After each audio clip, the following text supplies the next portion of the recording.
Hello there, and welcome back to St. Thomas Aquinas for everyone, and thank you so much for joining me for another lesson. And we have moved on now into what I call, Thomas doesn't call this section this, but what does God do? And in reality, God doesn't really do anything. He is, right? He is existence itself, but in our way of coming to know things, we're just going to call it, what does God do? Quick review, we started off talking about the proofs for the existence of God. There were 5 of them, right? And then the 7 attributes of God. And then we spent the last 4 videos talking about how can we come to know God. And we know that we can know God, we can't comprehend him, but because he is pure act, he is supremely knowable. And so that should get you very excited that you can actually come to know God. Now we're talking about what does God do, and as far as, what does he do, there's going to be basically 2 different lessons. One is on his knowledge, his intellect, and one is on his will, which will be the next one, okay? But this one is going to be focusing on what does God know, and some related articles in the Summa about that as well. So let's get straight into it. And when we talk about, you're probably thinking, why'd you put a snake up there all of a sudden? When we talk about what God does, it has to do with his operation, his nature, right? So we talk about something's nature, we're talking about what do they do, what distinguishes them from other creatures. There's a rattlesnake. The nature of the rattlesnake is to slither around in its belly, or to flicker its tongue out, or to rattle, or to strike, that kind of thing. That's in its nature. It isn't in the nature of an earthworm, right? Because that's kind of special to the snake, the rattlesnake in particular. So when we talk about God's nature, and we want to know about, what does he do? What does he know? How does he know? Right, that kind of thing.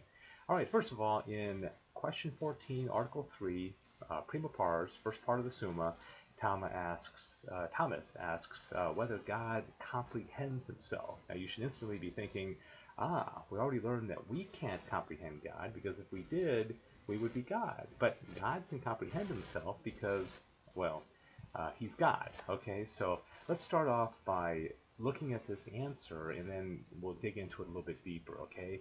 God perfectly comprehends himself, as can be thus proved. A thing is said to be comprehended when the end of the knowledge of it is attained, and this is accomplished when it is known as perfectly as it is knowable. Okay, it almost seems kind of cyclical, like God knows all things and then he can know himself, but just kind of hang in there, right? Now it is manifest that God knows himself as perfectly as he is perfectly knowable. Okay, a lot of perfects there.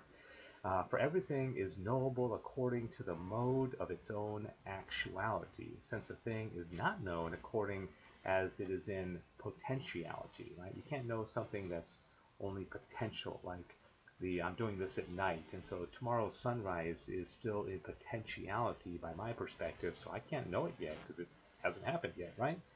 But insofar as it is in actuality, as is said in Metaphysics 9, and that was written by Aristotle, okay, the philosopher, as Thomas calls him.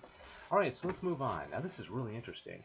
Whether the knowledge of God is the cause of things, okay? Let that kind of sink in. Is the knowledge of God the cause of things? Now, let me give you an example. Look at this guy building a chair, okay? So imagine when he started thinking about building this chair, it was in his mind, right? He knew what kind of chair he wanted to build. And so then he got the wood and the supplies and the hammer and the nails. He started building it, right? But would it be true that originally the cause of that chair being created was in his mind? It was his knowledge of that chair, right? So that's kind of how God works. Imagine also, this guy's going to write a book, all right? So he's sitting down and he's starting to write the book. Well, before he started writing, the knowledge of the book was in his mind, okay? So the knowledge of that book was the cause of the book, right? So that's what Thomas is going to argue here, especially as it relates to God. He says the knowledge of God is the cause of things, for the knowledge of God is to all creatures what the knowledge of the artificer, now that's the guy building the chair, the guy writing a book, just an artist, right? Is to things made by his art. Now the knowledge of the artificer is the cause of the things made by his art, by the fact that the artificer works by his intellect. All right, that's what I just explained just a moment ago. Now it is manifest. Don't you love that word, manifest? That God causes things by his intellect, since his being is his act of understanding, and hence his knowledge must be the cause of things, insofar as his will is joined to it. All right, so the intellect and I said we weren't going to talk about the will, but Thomas threw it in there, but that's going to be the next one primarily, okay? The intellect and the will work very closely with God, as they do with us, as well as we will see in future lessons. Hence, the knowledge of God as the cause of things is usually called the knowledge of approbation. Isn't that cool? Just saying that a few times. The knowledge of approbation. I like that. All right. Whether there are ideas. Now, you've heard of the word ideas. Like, I have an idea of what we're going to do tomorrow, or how about this idea? We say that all the time. So let's do a little lesson, okay? I am going to plant in your mind an idea.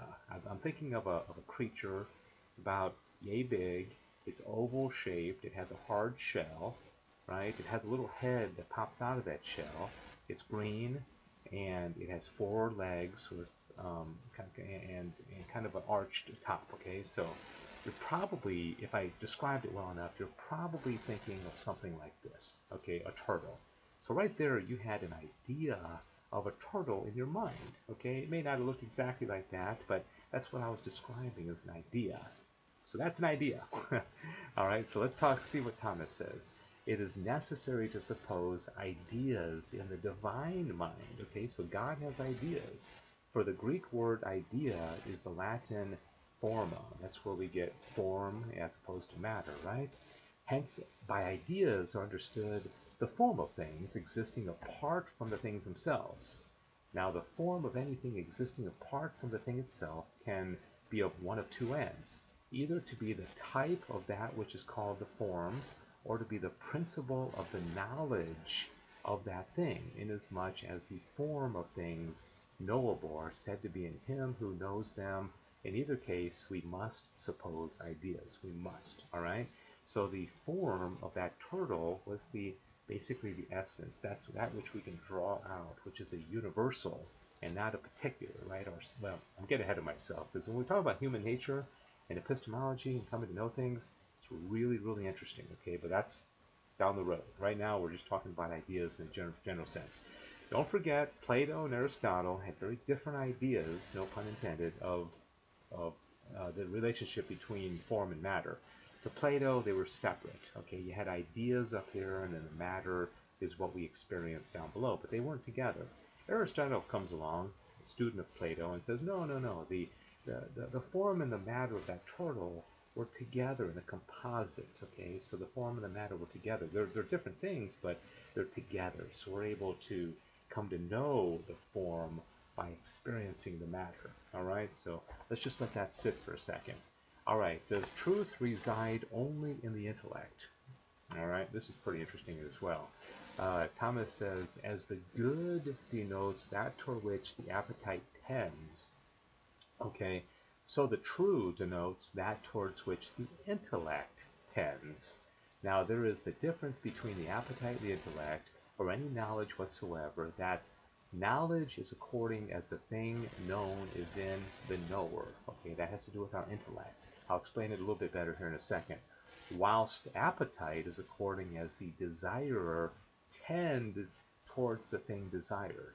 Thus, the term of the appetite, namely the good, is in the object desired, and the term of the intellect, namely true, is in the intellect itself.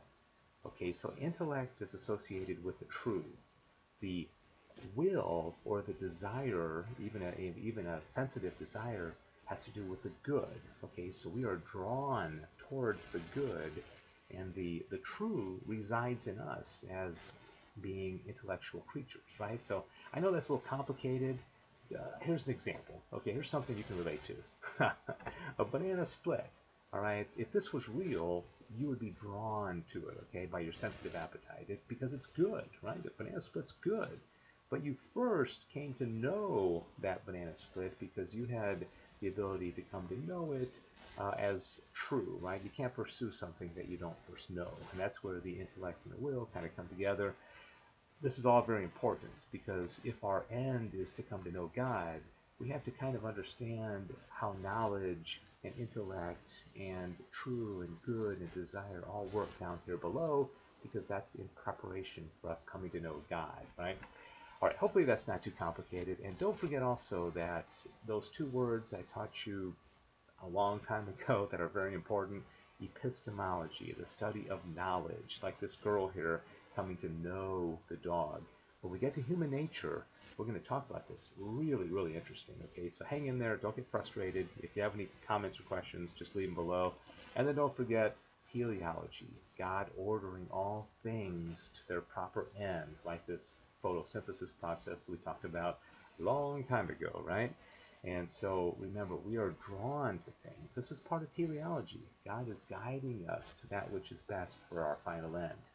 Really, really interesting stuff, all right? I hope this made sense, because we're talking about what does God do. This has been about intellect, knowledge, and this kind of stuff. Next video is on God's will. What does God want? Basically is what the question is. The answer to that question is fascinating. Okay, this is St. Thomas Aquinas for everyone. We're going through the Summa. I hope you're enjoying it. Like the video, subscribe, all that good stuff. Comment below, ask questions. Let's get some dialogue going. Thanks for watching. I'm Dave Palmer, and this is St. Thomas Aquinas for everyone. God bless you.